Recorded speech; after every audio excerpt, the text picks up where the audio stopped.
La porción de esta semana se llama Miquet, que va desde Génesis capítulo 41:1 al 44:17. Hoy vamos a tocar el capítulo, más bien el 41. Si bien vamos a dar un repaso con capítulos anteriores, porque sigue hablando de la vida de José y es bueno refrescar la mente. Esta palabra la titulé Palabra profética para el futuro. Y sabemos, estamos conscientes que en esta fecha están hablando muchos de la Navidad, ¿no? De los regalos, del gordito barbudo vestido de rojo. Aquí en Salto es una ciudad muy calurosa, así que calculo que aquí no llega. Pero todo el mundo está hablando de eso, ¿no? Y el consumismo, de gastar, de los regalos, a ver quién regala más, qué marca regala, ¿no?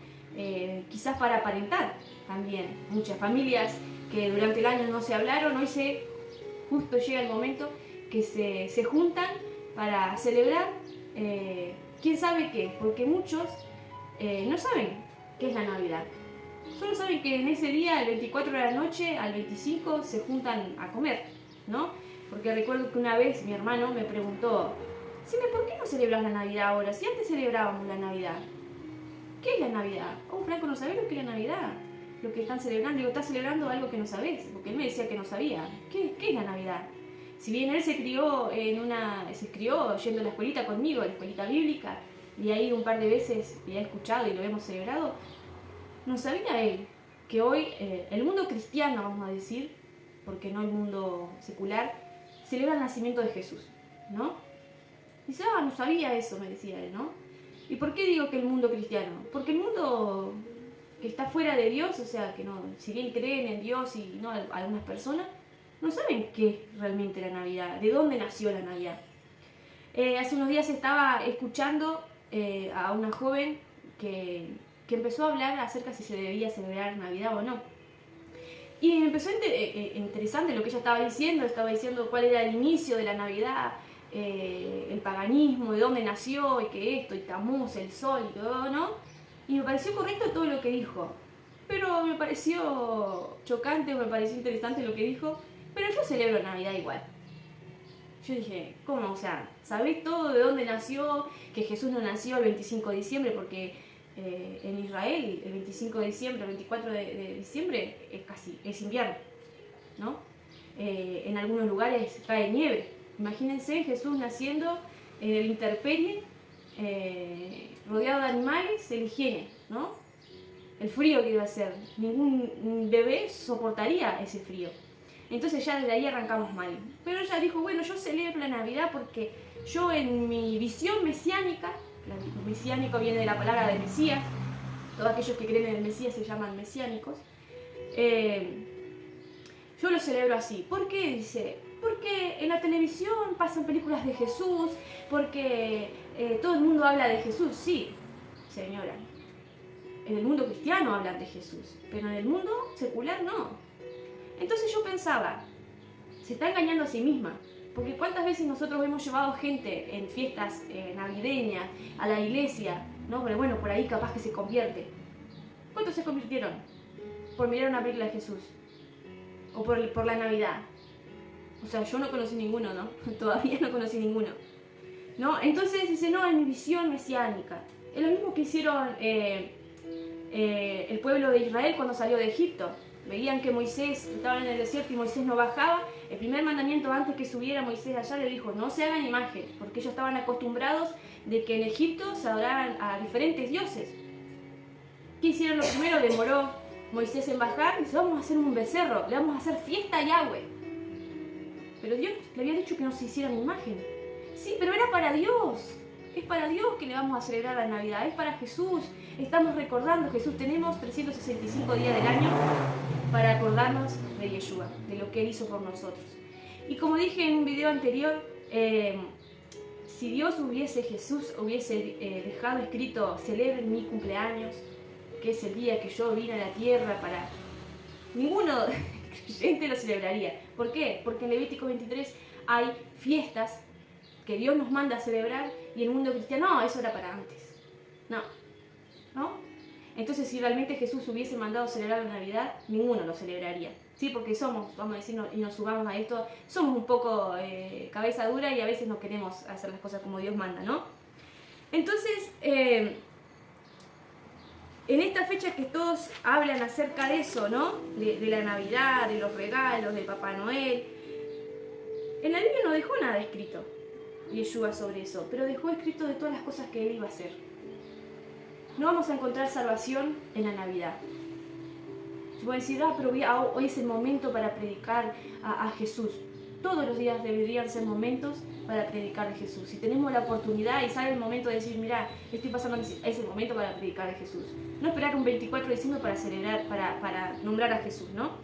Pero en la palabra de Dios nos dice en Juan, capítulo 5, si bien entendemos ahora que Jesús, que en la Navidad no encontramos la salvación, vamos a ver dónde encontramos salvación, vida eterna.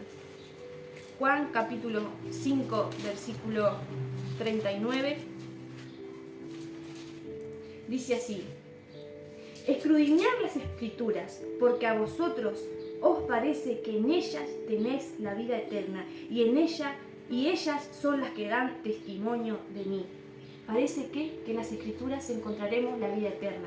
Y en el versículo 46 dice, porque si creyereis a Moisés, ¿de qué Escrituras estaba hablando Yeshua? Que iba a dar testimonio de él, que no iban a encontrar salvación de aquí. Porque si creyereis a Moisés, me creerías a mí, porque de mí escribió él. Pero si no creéis a sus escritos, ¿cómo creeréis a mis palabras? ¿En dónde encontramos salvación? Y como hacemos siempre, leemos los sábados, los Shabbat, ¿qué hacemos? Leemos la porción de la Escritura. ¿Qué Escritura se refería Yeshua? Al Pentateuco, también a los Salmos y a los profetas.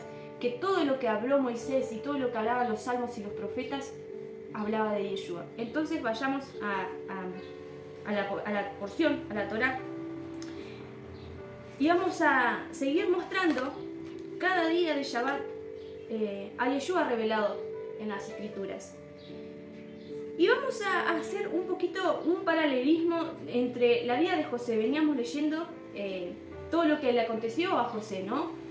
Sus hermanos lo vendieron, dice que tenían envidia porque dice que José amaba más a José, Jacob amaba más a José que a sus hermanos, ¿no?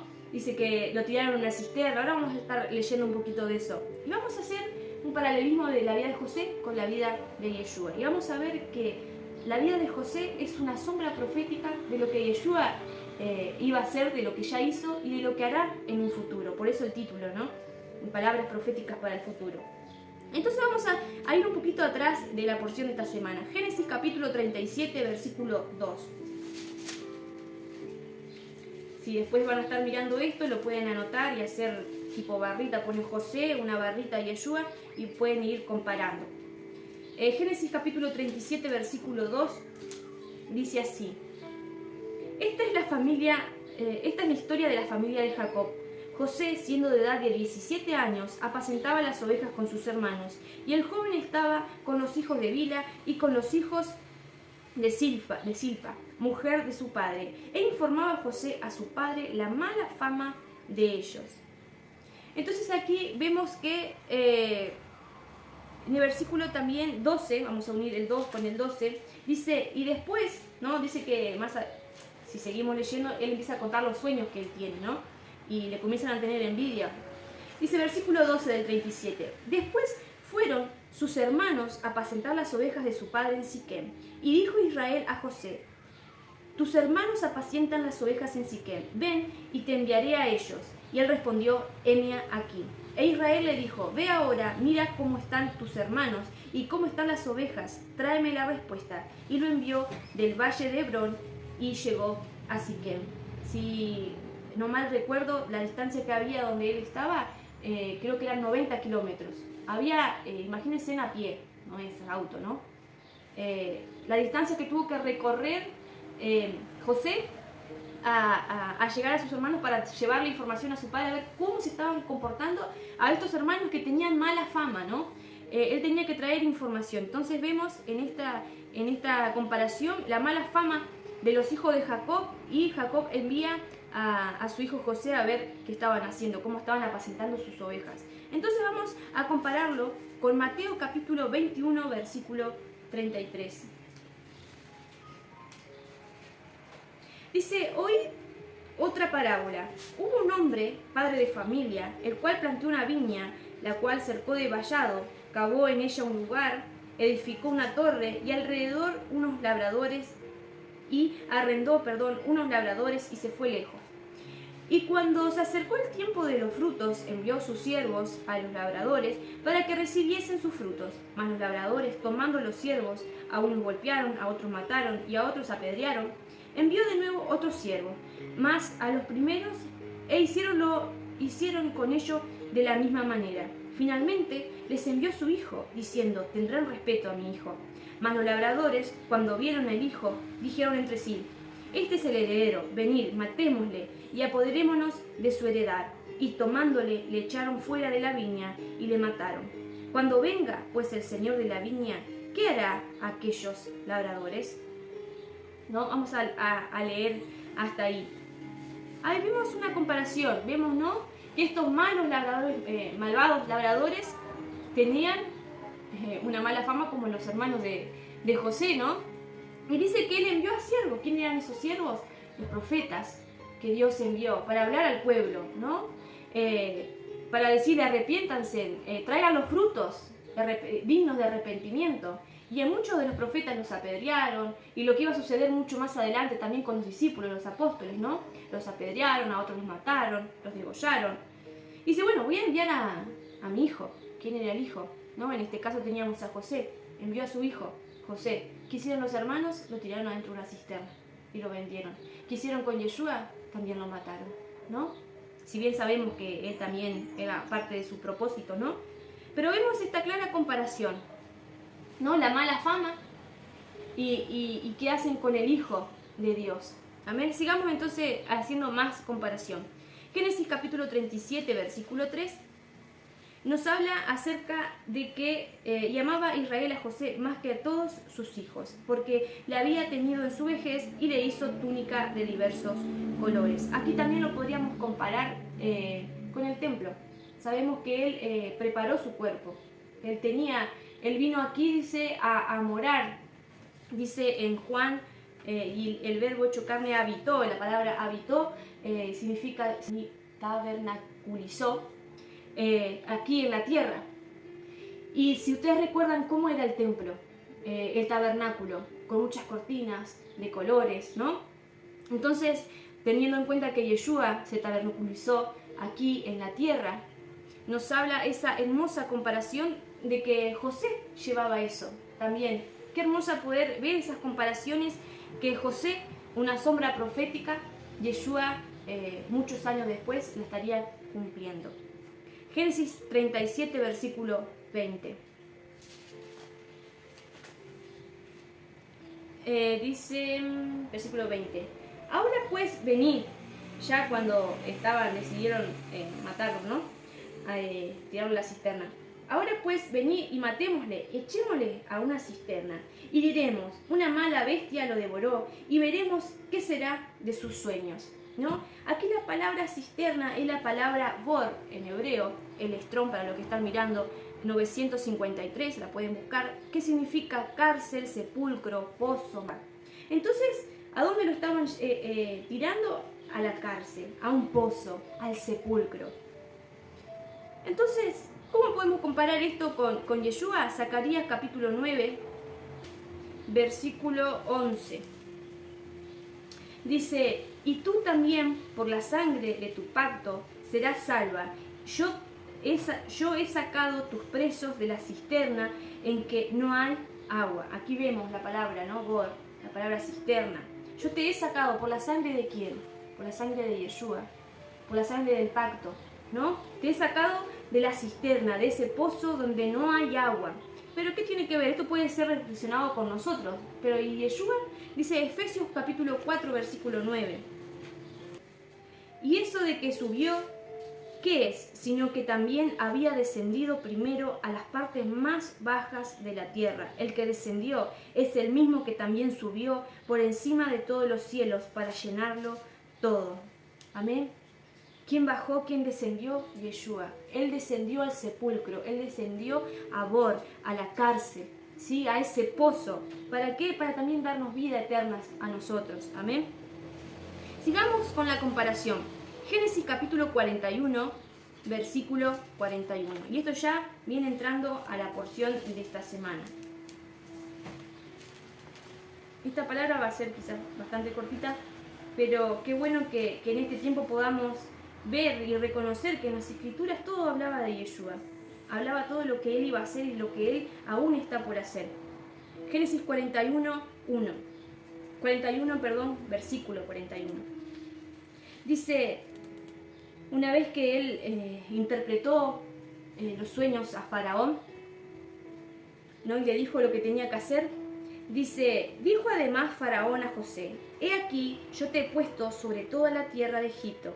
Entonces Faraón quitó su anillo de su mano y lo puso en la mano de José, y lo hizo vestir de ropas de lino finísimo, y se puso un collar de oro en su cuello, y lo hizo subir en un segundo carro, y pregonaron delante de él, doblad las rodillas, y lo puso sobre toda la tierra de Egipto.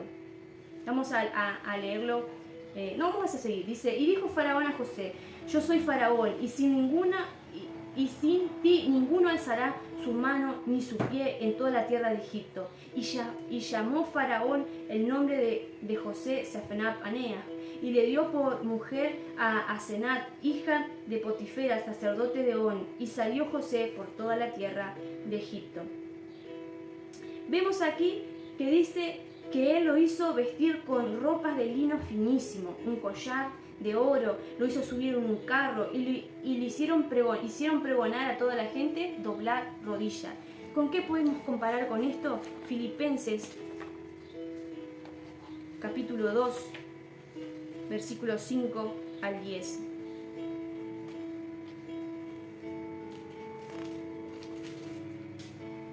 Haya pues en vosotros este sentir, que hubo también en Yeshua, el cual siendo en forma de Dios, no estimó al ser igual a Dios como cosa que aferrarse, sino que se despojó a sí mismo, tomando forma de siervo, hecho semejante a los hombres, y estando en la condición de hombre, se humilló a sí mismo, haciéndose obediente hasta la muerte y muerte de cruz. Por lo cual Dios también lo exaltó hasta lo sumo y le dio un nombre que sobre todo nombre, para que en el nombre de Jesús se doble toda rodilla de los que están en los cielos y en la tierra y debajo de la tierra, y toda lengua confese que Yeshua es el Señor, para gloria de Dios Padre. ¿Qué hizo? Dice que toda rodilla se doble en lo que están en los cielos y lo que están en la tierra. ¿Qué hizo con José?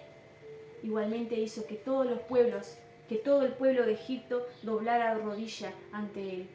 Y aquí vemos también que se le fue cambiado el nombre. Es otro paralelismo con Yeshua. A José, Yosef en hebreo, se le cambió por el nombre a Safenat Panea. Y a Yeshua también se le fue cambiado su nombre. Yeshua se le dice también en arameo. En griego se le fue cambiado por Yeshus. Y en castellano, Jesús.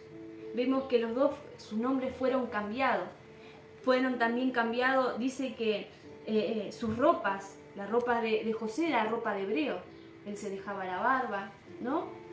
No era como los egipcios. Si podemos ver, los egipcios eran totalmente sin vellos, se rapaban, ¿no? Sus ropas eran muy diferentes a la ropa del hebreo. Y lo que vemos hoy también a Yeshua, hoy en la actualidad vemos a Yeshua pintado en imágenes, en iglesias, como un Jesús romano, vestido de ropas romanas, nada que ver con cómo se visten los judíos, ¿sí? El hebreo. Bueno, entonces podemos ver esas comparaciones, ¿no? Que toda rodilla se doblará ante él. Vemos que fue cambiado su nombre también. Vimos que fue cambiado incluso su vestimenta. Todo el mundo lo conoce como rubio de ojos azules a Jesús. Y yo me lo imagino a Jesús y me lo imagino morochito, no me lo imagino... imagínense en el Medio Oriente por allá, cómo son la tez de su piel, ¿no? Y lo vemos totalmente cambiado. Hicieron a un Jesús según su imagen, según su, rubio de ojos azules. Como que si todos los rubios de ojos azules fuesen lindos, ¿no?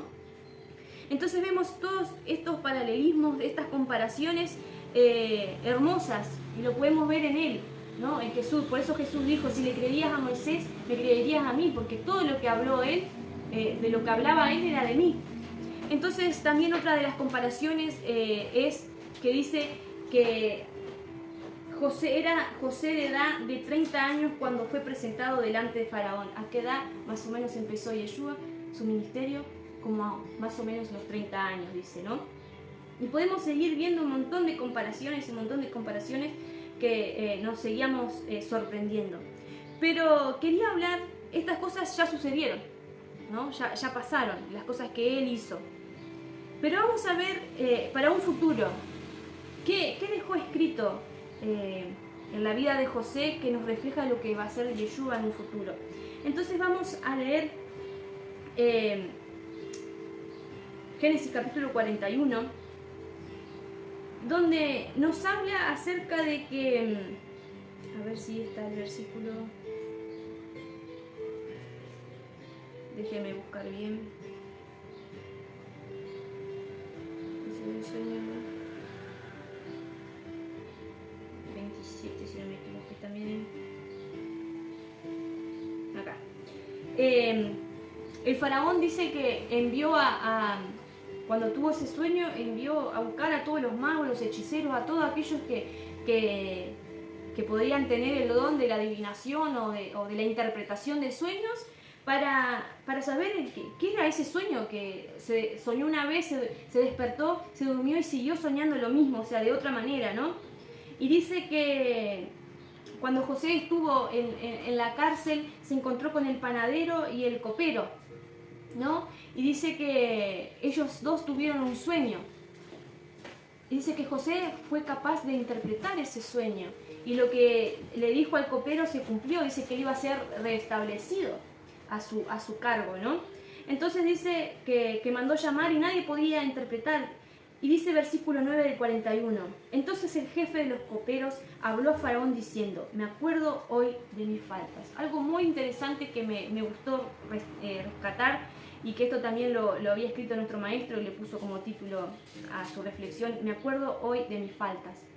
¿Cuánto de nosotros necesitamos ir al rey, en este caso sería el faraón, ¿no? Pero al rey de reyes, ¿no? Y decirle, me acuerdo hoy de mis faltas, ¿no? Porque una vez Dios me habló, ¿no? A través de los sueños, así me imagino, ¿no? Dios una vez nos habló a nosotros, en todas las áreas, en cualquier momento de la vida Dios nos ha hablado. Y nos acordamos, ¿te acordás de dónde te saqué? Yo te hablé. Me acuerdo hoy de mis faltas. Decirle al Rey de Reyes y Señor de Señores, me acuerdo hoy de mis faltas. Y poder interceder por otros, así como el copero intercedió por la vida de José, ¿no? Entonces dice que mandaron a llamar a José, dice que lo bañaron, lo afeitaron, le cambiaron la ropa y se presentó delante del rey. Entonces dice que les cuenta, ¿no? Las vacas, los 7 años de abundancia, los 7 años que iban a venir de hambre. Entonces aquí me llama la atención que dice también, versículo 27, también las 7 vacas flacas y feas que subían tras ellas son 7 años y 7 espigas menudas y marchitas del viento solano, 7 años serán de hambre. Y me sonaba mucho porque es lindo leer, van a venir tiempos de abundancia para nosotros también, pero van a venir tiempos de hambre, no solo literal, porque yo creo que en muchos países están ya pasando hambre. Van a venir tiempos de hambre, como dice acá, viento solano, ¿no? 7 años de hambre. Y en Amós, capítulo 8, vamos a leer de qué hambre nos estará hablando. Versículo 11. He aquí vienen días, dice Yahweh el Señor, en los cuales enviaré hambre a toda la tierra, no hambre de pan ni de sed de agua, sino de oír la palabra de Yahweh. E irán errantes de mar a mar, desde el norte hasta el oriente, discurrirán buscando palabra de Yahweh y no la hallarán. En aquel tiempo las doncellas hermosas y las jóvenes desmayarán de sed. Los que juran por el pecado de Samaria dicen, por tu Dios, oh Dan, y por el camino de Berseba, caerán y nunca más se levantarán. Habrá hambre de la palabra de Dios. Fijémonos que pudimos entender que José era un paralelismo, una comparación, una sombra profética de Yeshua. ¿Y qué pasó? Vino el hambre. ¿Y quiénes vinieron? Su familia. Dios mandó el hambre para que se reuniera Jacob con su amado hijo, ¿no? Y cuánto Yeshua anhela que sus hijos vengan hambrientos a él. Él va a enviar esa hambre, esa sed. Y acá buscaba la palabra acá en el Strong, ¿no? Viento solano. No recuerdo cómo era la palabra en hebreo, pero hablaba, también se traducía no solo como viento solano, sino también como oriental o oriente. ¿De dónde vendrá? Aquí nos decía, desde el oriente, ¿no? Vendrán esa necesidad. Y hoy vemos que quizás el mundo gentil, si bien nosotros ya no somos gentil, porque una vez que nos convertimos, pasamos a ser injertados en el olivo, pero falta alguien. ¿Quiénes faltan? Que entren, que vengan desde el oriente a los pies de Yeshua. Los judíos. Ellos faltan. Ellos van a tener la necesidad de Yeshua, de conocer su palabra. Y la palabra, vemos que Él dice que Él es la palabra. En Él encontramos vida eterna. Y muchos también podríamos entrar en el oriente, en el oriental, ¿no? También entraría aquellos que hoy están viviendo en Argentina. Y dice que ese viento traería esa hambre. ¿Quién es el viento? El Ruach HaKodesh. ¿Quién es que atrae? El espíritu, ese soplo que va a traer de las cuatro puntas de la tierra, va a traer a los pies de Yeshua. ¿Pero qué nos hace falta a nosotros? Me acuerdo hoy de mis faltas. Llegar a los pies de Yeshua, a los pies del Rey, y decir, me acuerdo de las faltas. Y voy a interceder por aquellos que no están. Hoy podemos encontrar vida eterna y salvación en las Escrituras. Y podemos seguir viendo todo sombras proféticas de Yeshua en la Torá, en los Salmos, y todo hablaba de él. Entonces, ¿cuál es la palabra profética para el futuro? Que va a venir un hambre. Y va a traer desde el oriente esa necesidad de buscar la palabra. No de la Torá, que ellos conocen la Torá mejor que nosotros. Pero van a conocer la verdadera Torá, que es Yeshua, el verbo hecho carne. Así que esta es la palabra que quería compartir con ustedes. Y espero que en este tiempo, que hoy seguimos celebrando la fiesta de Hanukkah, la luz de Yeshua alumbre nuestras vidas, y si el templo está profanado, si hay algo que debemos quitar para entrar en la presencia de nuestro Rey, que nuestras ropas, nuestras viejas ropas sean quitadas y que podamos vestirnos de un nuevo hombre.